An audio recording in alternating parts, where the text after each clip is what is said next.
فروتن کی دعا بادلوں کو چیر کر گزر جاتی ہے۔ آج کی پہلی تلاوت یشوع بن سراغ اس کا 35واں باب 15ویں سے 18ویں اور پھر 20ویں سے 22ویں آیت مقدسہ۔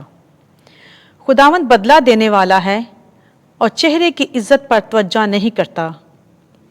وہ غریب کی بابت حکم دینے میں منہ کا لحاظ نہ کرے گا، بلکہ مظلوم کی دعا سن لے گا۔ وہ یتیم کو اپنے پاس زاری کرتا نہ چھوڑے گا اور نہ بیوہ کو جب وہ اپنی شکایت پیش کرے گی۔ کیا بیوہ کے آنسو اس کی گال پر نہیں بہتے؟ کیا یہ اس سے بدی کرنے والے کے خلاف اس کی فریاد نہیں؟ جو خدا کی خوشنودی کے مطابق عبادت کرتا ہے وہ قبول کیا جائے گا اور اس کی دعا بادلوں تک پہنچے گی۔ فروتنی کرنے والے کی دعا بادلوں سے گزر جائے گی اور قرار نہ پائے گی جب تک کہ وہ خدا کے نزدیک نہ پہنچے، اور اس وقت تک نہ پلٹے گی جب تک کہ حق تعالیٰ مہربانی نہ کرے اور عدالت سے حکم نہ فرمائے اور فتویٰ نہ جاری کرے۔ یقیناً خداوند دیر نہ کرے گا اور نہ وہ کچھ صبر کرے گا۔ پاک کلام کے پڑھے اور سنے جانے پر خداوند کی برکت ہو۔ زبور 34 جماعتی جواب۔ مسکین نے دہائی دی تو خداوند نے اس کی سن لی۔ میں خداوند کو ہر وقت مبارک کہوں گا، اس کی حمد ہمیشہ میرے منہ میں رہے گی۔ میری جان خداوند پر فخر کرے، غریب یہ سن کر خوشی منائے۔ جماعتی جواب۔ مسکین نے دہائی دی تو خداوند نے اس کی سن لی۔ خداوند کا چہرہ بدکاروں کے خلاف ہے تاکہ ان کا ذکر زمین پر سے مٹا دے۔ صادق چلائے تو خداوند نے ان کی سن لی اور ان کی سب مصائب سے ان کو چھڑایا۔ جماعتی جواب۔ مسکین نے دہائی دی تو خداوند نے اس کی سن لی۔ خداوند شکستہ دلوں کے قریب ہے اور خستہ روحوں کو رہائی دیتا ہے۔ خداوند اپنے خادموں کی جانوں کا فدیہ دیتا ہے۔ جو کوئی اس پر توکل کرتا ہے وہ مجرم نہ ٹھہرے گا۔ جماعتی جواب۔ مسکین نے دہائی دی تو خداوند نے اس کی سن لی۔ اب تو صرف صداقت کا تاج میرے لیے رکھا ہے۔ ہمارے لیے آج کی دوسری تلاوت مقدس پولوس رسول کا دوسرا خط تیموتھاؤس کے نام، اس کا 4 باب 6 سے 8ویں اور 16ویں سے 18ویں آیت مقدسہ۔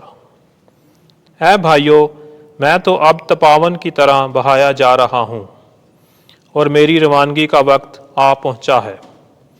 میں اچھی لڑائی لڑ چکا ہوں، میں نے دوڑ کو ختم کر لیا ہے، میں نے ایمان کو سنبھالے رکھا ہے۔ اب سے صداقت کا تاج میرے لیے رکھا ہوا ہے، جسے خداوند جو عادل منصف ہے اس دن مجھے دے گا، اور فقط مجھے نہیں بلکہ ان سب کو بھی جو اس کی آمد کے آرزو مند ہیں۔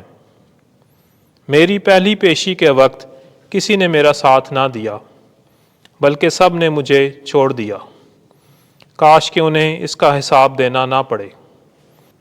مگر خداوند میرے ساتھ رہا اور اس نے مجھے مضبوطی بخشی کہ میری معرفت منادی پوری ہو جائے اور سب غیر قومیں سن لیں، اور میں شیر کے منہ سے چھڑایا گیا۔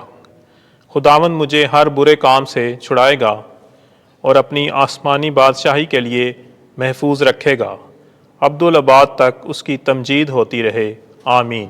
پاک کلام کے پڑھے اور سنے جانے پر خدا کی برکت ہو۔ خداوند آپ کے ساتھ ہو۔